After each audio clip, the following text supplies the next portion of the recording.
Hello बच्चों, आइए प्रश्न को देखते हैं। तो प्रश्न में दिया है लैशनेज परीक्षण का प्रयोग निम्न में से किसके गुणात्मक विश्लेषण में किया जाता है। यहाँ चार विकल्प दे रखा है। पहला में दे रखा है नाइट्रोजन, दूसरा दे रखा है सल्फर, तीसरा दे रखा है क्लोरीन और चौथा दे रखा है ये सभी। आइए मुख्य अवधारणा की चर्चा करते हैं। मुख्य अवधारणा। तो प्रश्न में क्या दिया है, लैशनेज परीक्षण का प्रयोग निम्न में से किसके गुणात्मक विश्लेषण में किया जाता है। तो सोडियम लवण जल में विलीन करने पर आयनित हो जाते हैं। इस प्रकार प्राप्त सोडियम लवणों के जलीय विलयन को हम क्या कहते हैं, सोडियम निष्कर्ष या लैशने विलयन कहते हैं।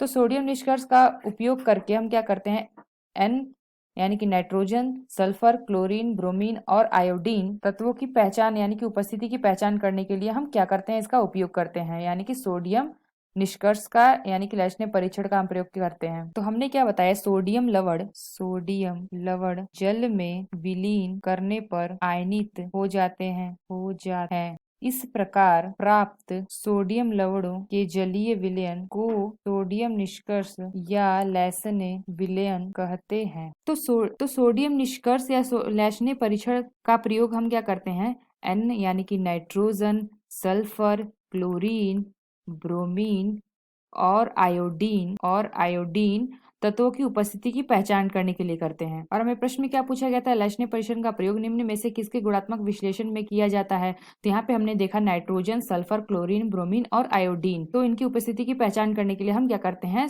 लैशने परीक्षण का उपयोग करते हैं। तो आइए अपने विकल्प देखते हैं कौन सा विकल्प सही है। तो पहला विकल्प लिखा है नाइट्रोजन, तो यहाँ पे हमने देखा नाइट्रोजन इसमें उपस्थित है, नाइट्रोजन। दूसरा में देखा है सल्फर, तो ये भी हमारा सही होगा, सल्फर भी। क्लोरीन देखा है तो क्लोरीन भी हमारा सही होगा। जो हमारा चौथा विकल्प है यह विकल्प हमारा सही होगा, यानी कि ऑप्शन डी विकल्प हमारा सही होगा। आशा करते हैं आपको समझ में आया होगा। धन्यवाद।